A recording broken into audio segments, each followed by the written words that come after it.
ચૂંટણી જીત્યા પછી ભાજપની અંદર મોટો ડખો ઊભો થયો છે, કારણ કે આને એવું માનવામાં આવી રહ્યું છે કે જયેશ રાદડિયા ભાજપની સામે પડ્યા છે।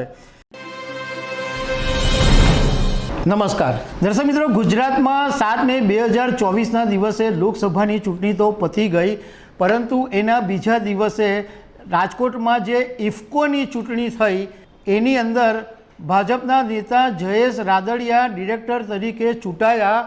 એ પછી ભાજપની અંદર મોટો આંતરિક ડખો ઊભો થયો છે। હવે ભાજપની સામે ભાજપમાં જ એક બીજું ગ્રુપ જયેશ રાદડિયાની સામે ઊભું થઈ ગયું છે અને રાદડિયાની સામે પગલાં લેવાની માંગ કરી રહ્યું છે।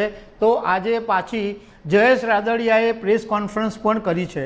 તો આના વિશે હું તમારી સાથે વાત કરીશ। મારું નામ રાજેશ શાહ છે અને તમે જોઈ રહ્યા છો ખબરછે.com। દર્શક મિત્રો, ઇન્ડિયન ફાર્મર્સ ફર્ટિલાઇઝર્સ કોઓપરેટિવ એટલે ઇફકોની ચૂંટણી હતી, એમાં ભારતીય જનતા પાર્ટીએ આ વખતે બિપિનભાઈ ગોતાને મેન્ડેટ આપેલું, પરંતુ એની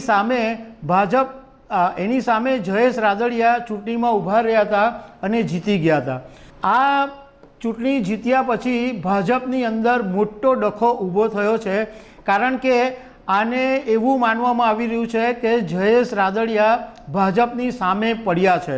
2020ની અંદર સહકારી ક્ષેત્રમાં CR પાટીલે મેન્ડેટની પ્રથા દાખલ કરેલી, પણ આ વખતે જ્યારે ચૂંટણી થઈ ત્યારે CR પાટીલે બિપિનભાઈ ગોતાને ટિકિટ આપેલી, મેન્ડેટ આપેલું, પણ એની સામે જયેશ રાદડિયાએ ફોર્મ ભર્યું।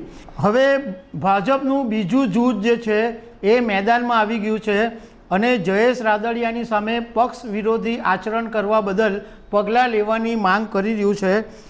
અને સહકારી જૂથના જે આગેવાન છે સૌરાષ્ટ્રના, એ બાબુભાઈ નસીદે ગઈકાલે પ્રેસ કોન્ફરન્સ કરી હતી અને એનો જવાબ આપવા માટે આજે જયેશ રાદડિયાએ પ્રેસ કોન્ફરન્સ કરી। જયેશ રાદડિયાએ એમ કીધું કે મેં જ્યારે ફોર્મ ભર્યું ત્યારે મેન્ડેટ આપ્યા પછી મેં ફોર્મ ભર્યું હતું અને મેન્ડેટ આપ્યું છે એ વાતની મને ખબર નહોતી, એટલે ફોર્મ ભર્યા પછી મેન્ડેટ જાહેર થયું, એવું જયેશ રાદડિયાએ કીધું।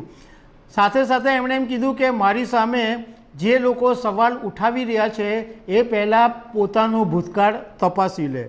મારા માટે ખેડૂતોનું હિત સર્વોપરી છે અને જયેશ રાદડિયાએ એમ પણ કીધું કે ભાજપે મને ઘણું બધું આપ્યું છે, પણ સંસ્થામાં રાજનીતિ નહીં હોવી જોઈએ અને સામાજિક સંસ્થાઓએ પણ આ સહકારી સંસ્થાઓની દખલગીરી નહીં કરવી જોઈએ।